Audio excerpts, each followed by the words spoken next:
आप सभी को मेरा प्रणाम है। आज मैं अपने मधुबनी के अपने स्टूडियो में हूँ और आज हमारे गेस्ट हैं कौशल कुमार झा। प्रणाम। और इनसे हमारी बात कुछ ही दिन पहले मैंने इन्हें बताया था कि शिव हमारे गुरु हैं, आपके भी गुरु हो सकते हैं। इन्होंने इस बात को सहर्ष स्वीकार किया और अपने नामों की घोषणा करवाए और अभी ये क्या क्या करते हैं इस संबंध में कुछ जानकारी होगी जो इनसे हम लेंगे और आप सभी सुनेंगे कि एक नए व्यक्ति का अपने महागुरु महादेव के प्रति कैसा झुकाव होता है।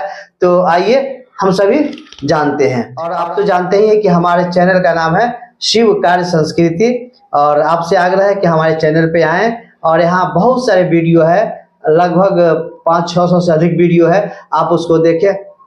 पूरी वीडियो शिव चर्चा पे आधारित है।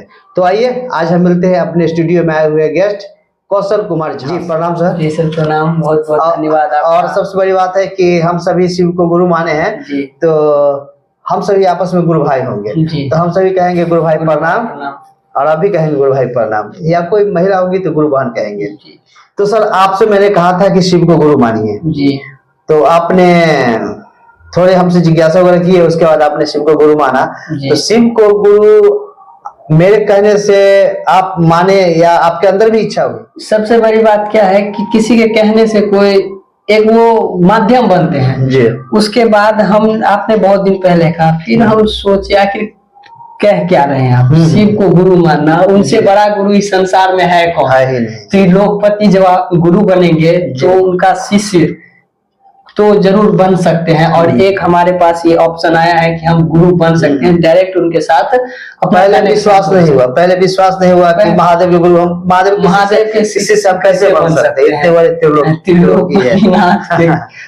फिर अगर कहते हैं नाम के लिए अगर बन जाते हैं तो उसमें जानने वाला क्या है? तो मैंने बताया था आपको कि शिव को गुरु मानने के लिए कुछ सूत्र है, तो आपको याद है? जी, सबसे पहले जो कहा था आपने कि दया मांगना है जी। दया की हे शिव आप हमारे गुरु हैं, मैं आपका शिष्य हूँ, मुझ शिष्य पर दया कीजिए। इसके बाद आप जो कुछ किए या हमारे जीवन में जो भी उसके बाद बदलाव आया, उस बदलाव को लोगों के सामने बताना, यानी कि चर्चा करना है। जो कि पूरे दिन में देखा जाए तो हम लोग आलतू फालतू चर्चा करते हैं। पहला सूत्र हो गया दया मांगना, ठीक। दूसरा सूत्र आपने बताया था चर्चा करना। चर्चा मतलब क्या करना? चर्चा, अब कोई व्यक्ति आलतू फालतू बात करता है पूरे दिन में, तो हमें बस उतना उनको यही कहना है कि देखिए सभी लोग तो हैं, सभी के शिशु एक नाता हम आइए शिव के साथ में जोड़ लेते हैं, उनको एक गुरु मानते हैं, उसके बाद देखते हैं हमारे जीवन में क्या बिल्कुल नए व्यक्ति है, बिल्कुल नए व्यक्ति हैं। और देखिए कितनी अच्छा कॉन्सेप्ट पकड़े हैं।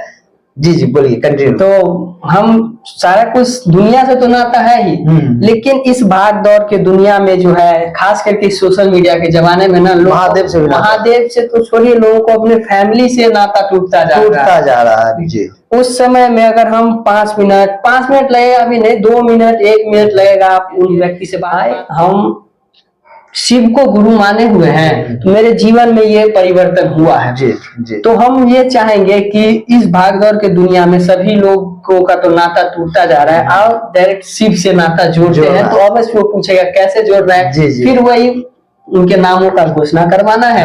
पैसा तो कुछ लगता है नहीं, पैसा का खेला है नहीं, और त्रिलोकपति के हम शिष्य बनने वाले हैं। अच्छा, महादेव गुरु की बात हम किए तो उसमें आपको पैसा वैसा नहीं लगा? नहीं, ऐसा कहीं नहीं लगा। चलिए, महादेव गुरु माने। तब पहला सूत्र दया मांगना, चर्चा करना, और तीसरा में क्या है? तीसरा में नमन करना, उनको प्रणाम करना जी। प्रणाम, जैसे सुबह उठते हैं माता पिता को प्रणाम करते ही हैं, धरती माता को प्रणाम करते हैं, उसी बेड पे हम एक बार उनको याद करें, उनको प्रणाम करें। क्योंकि प्रणाम करने से क्या होता है, हमारे अंदर एक भाव जागृत होता है। जब किसी को प्रणाम करते हैं तो एक आशीर्वाद, विशेष रूप से हमें आशीर्वाद। और कहते हैं कि 24 घंटे में एक बार सरस्वती माता हमारे जीवा पे वास करने के लिए आती है जी। क्या पता जब आप प्रणाम करने के लिए 1 साल लगातार ही करते हैं, उसी समय में किसी समय जब सरस्वती माता आपके जीभ पर बैठी हो, उसी समय हम प्रणाम करते हैं, शिव मुझ पे दया कीजिए, हे शिव आप मेरे गुरु हैं, मैं आपका शिष्य हूँ, शिष्य पे दया कीजिए। अब सरस्वती माता साक्षात जीवा पे बैठी हुई है, जो कि सभी लोगों के जीवा पे बैठती है। और वो कहती है अरे ये तो शिव से मांग रही है दया, तुरंत वो डायरेक्ट अपना जो है ना वहां पे लग जाता है दरबार में। तो वहां से जो परिवर्तन होता है, अगर शिव को गुरु नहीं मानते हैं या किसी भी भगवान से, जो इस सृष्टि के जनक हैं, जो इस सृष्टि को चलाते हैं, जो संहार करते हैं, उनसे अगर रिश्ता नहीं रहेगा तो, और उनके बिना हम लोग हैं क्या, एक भस्म में फूकिए उड़ गए। चलिए बातचीत तो बहुत लंबी हो जाती है। कहने का मतलब है कि शिव को अपने गुरु माना, आप दया मांगते हैं जी, लोगों से बात भी करते हैं और तीसरा नमन भी करते हैं। अच्छा एक चीज बताइए कि शिव को गुरु मानने के बाद जब ये सब करते हैं तो आपके अंदर कैसा महसूस हुआ कुछ? देखिए जब आप शिव को गुरु मान लेते हैं तो सबसे पहले आप अपनी अनुभूति की, हम अपने अनुभूति बताते हैं। रोड पर अगर चलते भी रहते हैं तो आप देखिएगा नीचे में चींटी सब कई सारे आती है। तो पहले क्या होता है ना कि जब आप देखिएगा चींटी को और गलती से पैर पड़ने लगता है तो आप रोक नहीं पाते, उसको डायरेक्ट दाब देते हैं। लेकिन जब आप शिव को गुरु मानते, किसी मतलब जो इस सृष्टि के जनक है, ब्रह्मा विष्णु महेश, किसी से आप नाता जोड़ते हैं तो आप देखिएगा जब चींटी आप देखिएगा तो उसमें भी भगवान नजर आएगा। जी बिल्कुल, कितना भी हर एक जीव में शिव। हाँ, अब उसके बाद आप देखिएगा चींटी, हम जो खुद महसूस किए हैं, कल का ही मैं बात बता रहा हूँ। मैं मार्केट आ रहा था, दिवाली के दिन था, सामान खरीदने के लिए, तो एक चींटी का लाइन जा रहा था इधर से और मेरा पैर वहीं पड़ने वाला था, तब तक नजर चला गया कि हम तुरंत छड़प गए। जीव हत्या के पाप से बच गए, जाने में जो हो रहा था। हाँ, यहाँ पे चोट भी लगा थोड़ा सा, लेकिन बाद में जो संतुष्टि हुई ना, उस संतुष्टि को अभी हम आपके साथ कितनी खुशी से बता रहे हैं कि एक जीव, क्योंकि हम मारने वाले कोई नहीं होते। तो जीव पे दया करने का जो विचार या जो भाव आया, इसको प्रगाट हुआ। हर प्राणी के में आपको भगवान नजर आएंगे और हर प्राणी के प्रति आपके दिल में एक दया का भावना जगेगा। जी जी जी बिल्कुल बिल्कुल। तो आप देख रहे हैं कौशल कुमार झा जी को, बिल्कुल नए हैं, कुछ ही दिन पहले शिव को अपना गुरु बनाए हैं और इनका विचार सुनकर आपको लग ही रहा होगा कि कैसे हैं। और निश्चित रूप से ये एक अच्छे व्यक्तित्व के स्वामी हैं और बहुत ही अच्छी की तरह से अपनी जिंदगी को गुजार रहे हैं। अच्छा एक बात बताइए, आप कर क्या रहे हैं? हम तो फिलहाल अभी पढ़ाई कर रहे हैं और साथ ही साथ जैसे कि सोशल मीडिया मैनेजमेंट हो गया, वीडियो एडिटिंग, ग्राफिक्स डिजाइनिंग, ये सब कुछ सीख करके और उसी को इम्प्लीमेंट करते हैं। जैसे कोई लोग हो गए हमको ये कर दीजिए, तो उनको कुछ जो एक दक्षिणा के स्वरूप समझिए। यानी कि पढ़ाई भी कर रहे हैं। पढ़ाई कितना कर रहे हैं? पढ़ाई अभी हम जूलॉजी ऑनर्स से बीएससी कर रहे हैं। बीएससी कर रहे हैं, बहुत अच्छी होता है आपकी। और उसके साथ में अपना साइड में वो एडिटिंग वर्क से भी 2 रुपया कमा लेते हैं, मतलब जो ही कुछ हो उससे कमा लेते हैं, जिससे पढ़ाई का खर्चा निकल जाता है। हाँ, पढ़ाई का खर्चा निकल जाता है, मतलब अपना समझिए जो एक स्टूडेंट का पॉकेट खर्चा होता है पढ़ाई, वो अपना निकल जाता है। तो यही कहेंगे कि आप शिव को गुरु माने हैं और लोगों को बताइए कि शिव मेरे गुरु है, जिससे और भी लोग शिव को गुरु मानकर अपने जीवन को कृतार्थ करें। और हम कहेंगे कि एक बार आप उपवन चलिए, रांची, जहाँ साहब श्री का निवास स्थान है, हाँ वहाँ जाइए।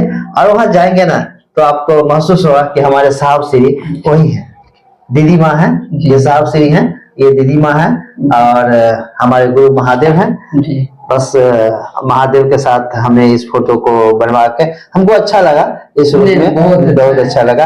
और प्रभात तारा मैदान में जो गए थे ना, साहब श्री का संगोष्ठी होता, विश्व के सबसे अधिक भीड़ हुई थी, मतलब भीड़ विश्व भारत में उतनी भीड़ तो कहीं नहीं हुई थी। मैंने आपके चैनल पे देखा था।